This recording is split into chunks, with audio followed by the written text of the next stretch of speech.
यशोमती मैया के नंद लाला।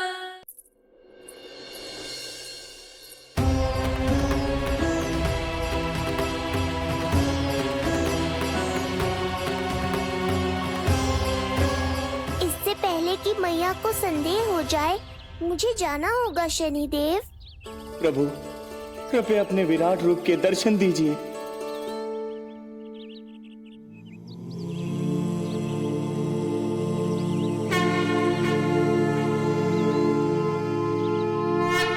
सशंख चक्रम सकिरीट कुंडलम सबीद वस्त्रम सरसीरुहे क्षणम सहार वक्षस्थलशोभितौस्तुभम् नमामि विष्णु शिरसा चतुर्भुजम्।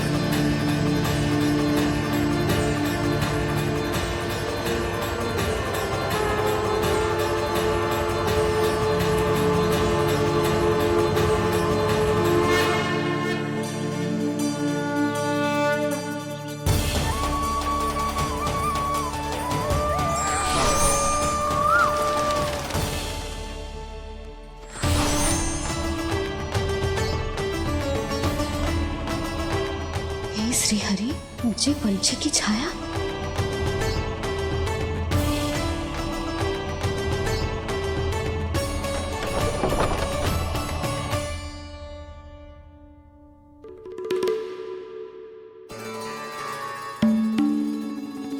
यशोदा, क्या हुआ?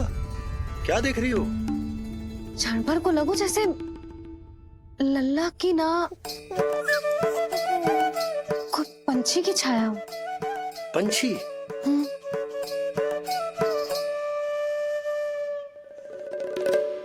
अब ना मुझे तो लग रहा है जो गिलहरी की छाया।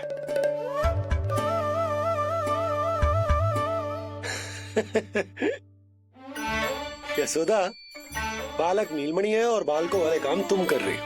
अरे प्रकाश और छाया से खेलने का काम लल्ला के लिए छोड़ दो। अरे परंतु ये देखो, झरोका खुलो है, ठंडी बयार चल रही है, लल्ला को ठंड लग जाएगी। बंद करो, जाओ। हाँ हाँ हाँ लल्ला, ए लल्ला।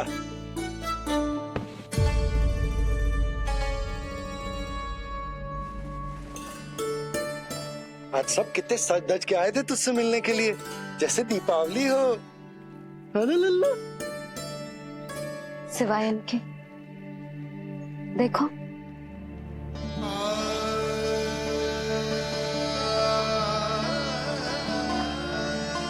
जब से चिच्ची मथुरा से लौटी है, इनका सजना सवरना सब छूट गया है। मैया, तब तो हमें अवश्य ही कुछ करना चाहिए।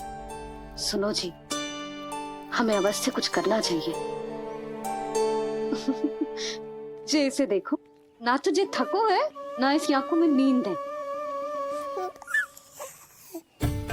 हो सकता है इसका भी मन हो अपनी बड़ी माँ से बात करने का।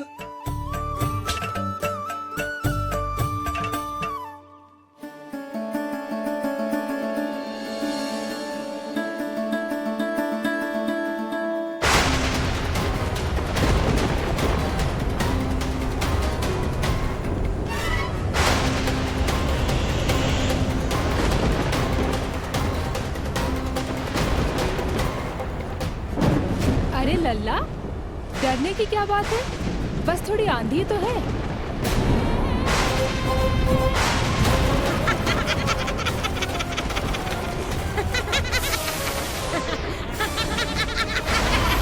लल्ला, लल्ला, लल्ला, लल्ला।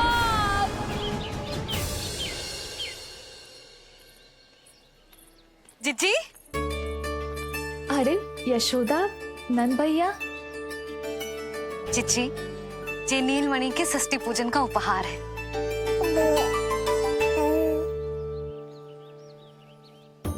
यशोदा, नंद भैया, मैं आप दोनों की भावनाओं का सम्मान करती हूँ। आप दोनों को तो पता है मेरे हृदय में नीलमणि के प्रति अत्यधिक प्रेम है।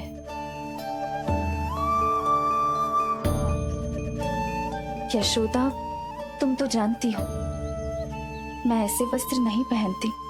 स्त्री का श्रृंगार उसके पति से होता है और मेरे पति तो उस महादुष्ट कंस के कारागार में बंदी है। ऐसे में इस रास रंग का झूठा दिखावा कैसे करूं नंद भैया? अभी समय नहीं हुआ है, इसीलिए विवश हूँ। पर आपका दुख मैं भली भांति समझता हूँ बड़ी माँ। दिन रात ये भय लगा रहता है कि कभी भी उस कंस के सैनिक आएंगे और मेरे पुत्र को मुझसे दूर ले जाएंगे। इस आशंका में मैंने उसका बालपन भी खो दिया है।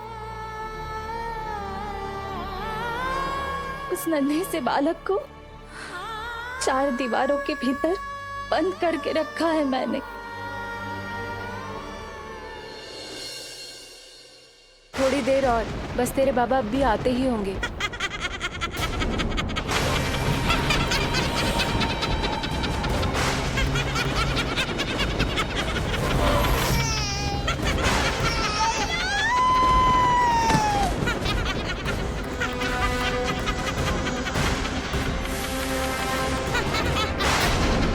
भाभी, आपका पुत्र हमारे नीलमणि का बड़ा भाई। आप उसे खुली हवा में सांस लेने दें। मेरा विश्वास करें, आप दोनों गोकुल में पूरी तरह सुरक्षित हैं। चिच्ची, नारायण के घर देर भले ही है, किंतु अंधेर ना है। बस कुछ समय का कष्ट और है चिच्ची, फिर सब ठीक हो जाएगा। और ये देखो, नीलमणि स्वयं आओ है आपको उपहार देने के लिए। इसे भी मना करोगे आप? नीलमणि, बस आज हट मत करना। मैं तुम्हारी ताऊ जी से मिलूंगी ना, तब नए वस्त्र गहने सब पहनूंगी, साज श्रृंगार करूंगी। तब पूर्ण अधिकार से देना तुम अपना उपहार, किंतु आज नहीं। बड़ी प्रसन्नता की प्रतीक्षा में छोटी छोटी प्रसन्नताओं को त्यागना नहीं चाहिए बड़ी माँ। जीवन तो परमात्मा का उपहार है, उसे जीना चाहिए। चिच्ची, बड़ी प्रसन्नता की प्रतीक्षा में जीवन की छोटी छोटी प्रसन्नताओं का त्याग ना करना चाहिए। जीवन तो परमात्मा का उपहार है, जीवन तो जीना चाहिए। नंदराज, नंदराज, नंदराज, क्या हुआ? भोला, बंसी, तुम दोनों यहाँ? जी वो उपनंद जी ने कही थी कि आपको वार्षिक कर के बारे में स्मरण करा दूं, इसलिए हम दोनों चले आए। अरे हाँ, नीलमणि के आने की प्रसन्नता में मैं तो भूल ही गया था। अधिक देर होने पर कंस की दृष्टि में आने का संकट। कोई ना, मैं कल मथुरा जाकर कर जमा करा दूं। अरे किंतु कल तो लल्ला का पालना उत्सव है। सुनो जी, शीघ्र ही आना। भैया, हो सके तो अपने भैया और बहन देवकी का समाचार भी पूछ लीजिएगा। जी भाभी। इस बार कछु समस्या नहीं होनी चाहिए। ये बार आज मथुरा से कछु अतिथि आए थे, उन्हें पता चलो है कंस ने राजा वासुदेव और रानी देवकी को कारागार से बाहर निकाल लो है और अपने महल में रख लो है।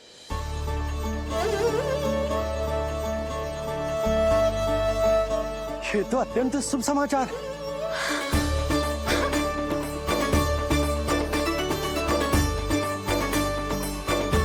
तुमने पहले क्यों ना बताया? हमें लगो आपको पहले से पता होगी महाराज। अच्छा ठीक है, जाकर तैयारी करो, कल तुम दोनों भी मेरे साथ चलोगे। जाओ।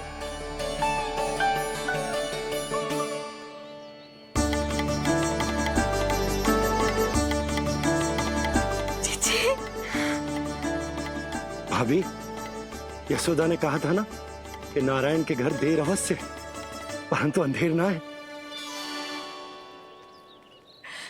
प्रतीत होता है हमारा नीलमणि सबके लिए सौभाग्य लेकर आया है। सच्ची भाभी, नारायण का वरदान है जय बालक। भाभी, अब हमें चलना चाहिए। और हाँ, कल वसुदेव भैया और देव की भाभी से बिना मिले वापस ना आऊंगा मैं। उन्हें कह दूंगा और बता दूंगा कि कितना स्मरण करते हो आप उन्हें। चिच्ची, शुभ समाचार मिलो है। अब तुझे उपहार स्वीकार करना पड़ेगा। हाँ यशोदा, अत्यंत शुभ समाचार आया है और अपने साथ ही आशा भी लाया है कि अब शीघ्र ही उनसे मिलना संभव होगा।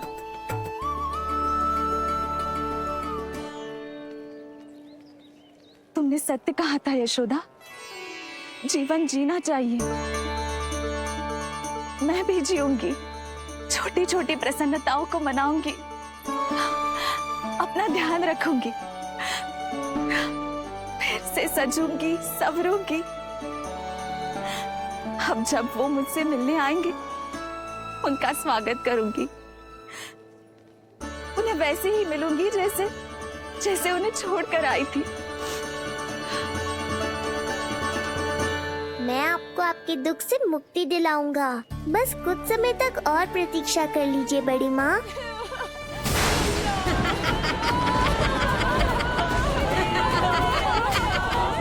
कब तक बचेगा शिशु विष्णु? आज नहीं तो कल तू मेरा निवाला अवश्य बन जाएगा। कल तुमसे भेंट होगी पूतना। कहाँ है तू शिशु विष्णु? शीघ्र ही तुझे आहार बनाऊंगी मैं। तुमने बहुत दुष्कर्म कर लिए पूतना। अब तुम्हारे आतंक का अंत करूंगा मैं।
चिंता क्यों करती हो मैया?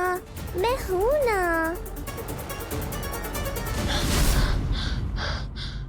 नेत्र खुले रहे तो मैया पक्का घबरा जाएंगी। यशोदा, क्या हुआ?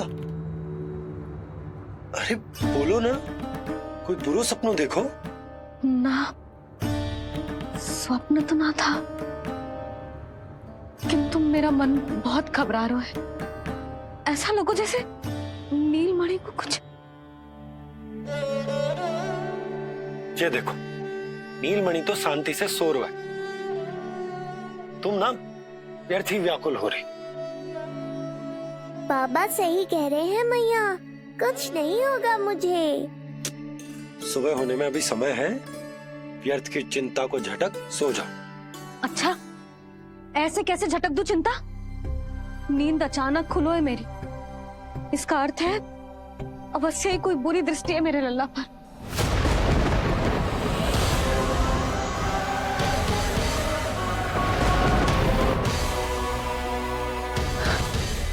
आप भी कल जा रहे हो मथुरा? सुनो जी, जाना आवश्यक है, रुक ना सकते आप। कर जमा करानो है यशोदा, कल अंतिम दिन है। यदि वो निकल गए तो नारायण ही जाने वो कंस क्या करेगा। जानो आवश्यक। पिछले 6 दिन से नित्य कोई ना कोई कर्मकांड संस्कार चल रहा है, इसीलिए तुम थक गई हो। तनिक विश्राम कर लो, सो जा।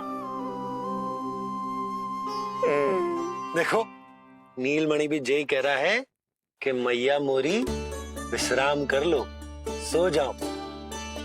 कल मेरो पालना उत्सव मनानो है कि ना? सो जाओ।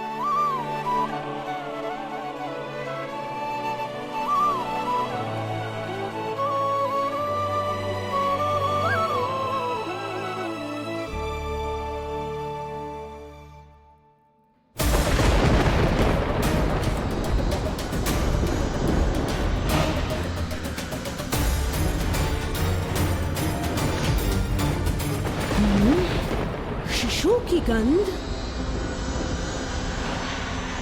पर अब तो भूख भी मिट गई है। एक रात का समय बचा है बालक, जी ले।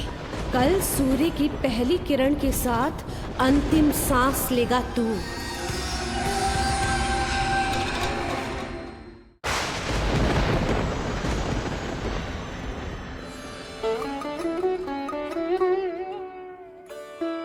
संतान के लिए मैया का कैसा अद्भुत प्रेम है ये। पूतना की छाया से ही इन्हें आने वाले संकट का आभास हो गया।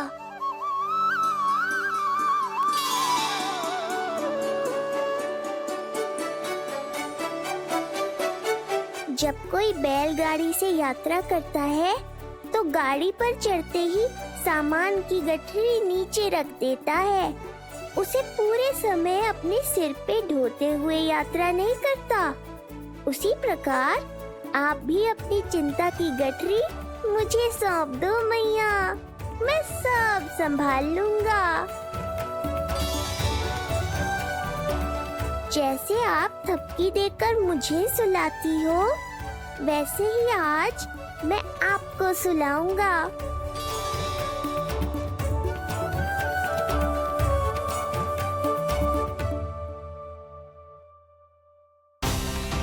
वचन देता हूँ मैया, जिसने आज आपकी निद्रा भंग की है, कल उसे चिर निद्रा में सुला दूंगा मैं।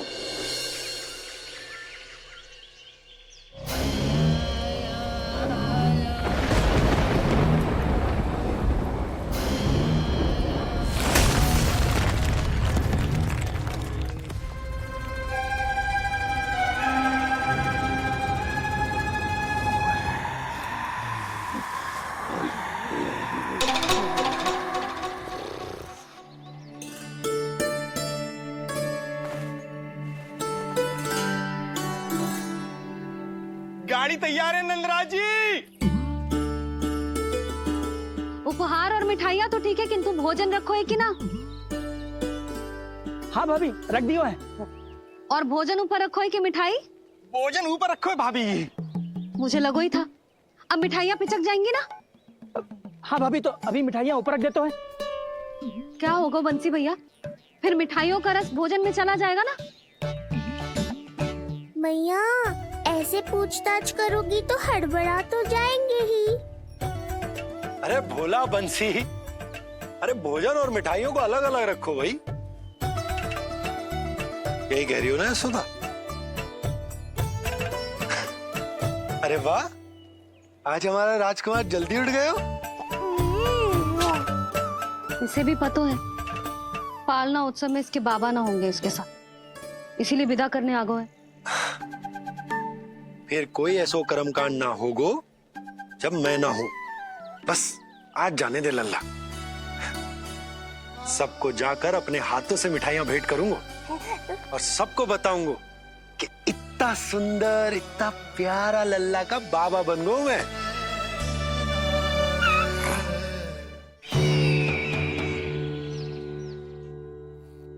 भैया के अत्याचारों की कोई सीमा ही नहीं। हमारे पुत्र को ढूंढने के लिए अब उन्होंने पूतना को आदेश दिया है। वो केवल महाभयंकर ही नहीं बल्कि मायावी भी है। हमें किसी भी प्रकार से ये सूचना गोकुल भिजवानी होगी। सत्य कह रही हो देवकी, मुझे भाई नंद को किसी भी तरह सावधान करना ही होगा, किंतु कैसे? हमारे लल्ला के बारे में जानकर सबसे अधिक कौन प्रसन्न होगा पता है? वसुदेव भैया। सत्य कहा आपने।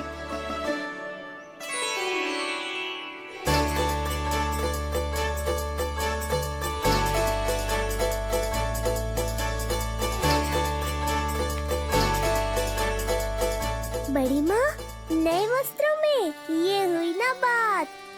बहुत बहुत अच्छी लग रही हो रोहिणी जीजी, सच्ची।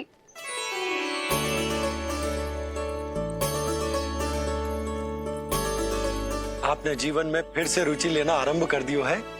ये जानकर वसुदेव भैया की प्रसन्नता दुगनी हो जाएगी। ये उनके लिए मेरे हाथों से बनाए पेड़े मथुरा के पेड़ों से भी अधिक प्रिय है उन्हें। और ये देवकी की नवजात कन्या के लिए कहिएगा केवल वस्त्र नहीं है, अपना आशीर्वाद भेजा है मैंने। जी। सच में यशोदा, नीलमणि एक आशा का दूत बनकर आया है मेरे जीवन में। नंद भैया, उनसे ये भी कहिएगा कि मैं और उनका पुत्र हम दोनों ही यहाँ कुशल से हैं। अगर ईश्वर ने चाहा तो शीघ्र ही उनसे मिलना संभव होगा। वसुदेव भैया और देवकी भाभी से बहुत सारी बातें करनी। यदि विलंब हो जाए तो चिंता मत कर। जाने से पहले अल्लाह को हृदय से तो लगा लो।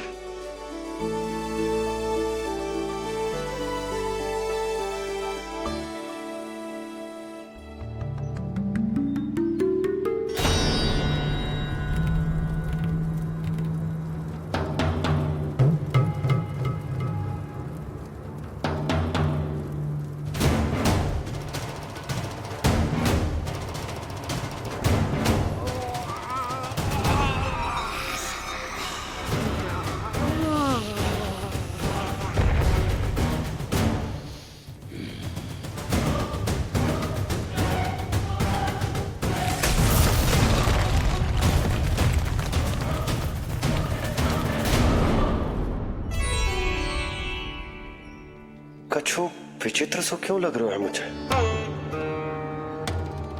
बाबा, आपका पुत्र है ना यहाँ, सब कुशल मंगल ही होगा।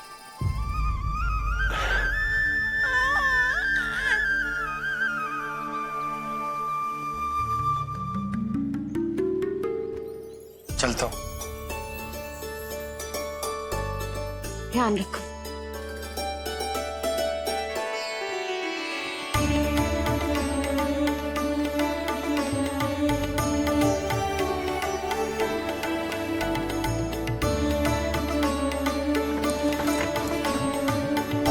जय राम जी की। जय राम जी की।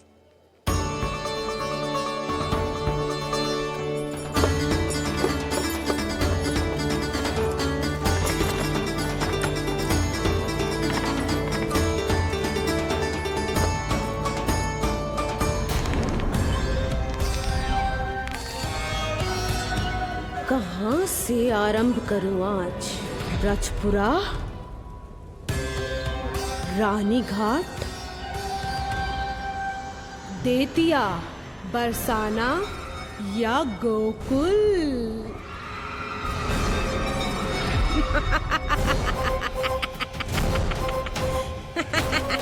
यही तो चाहता था मैं कि तुम यहाँ आओ।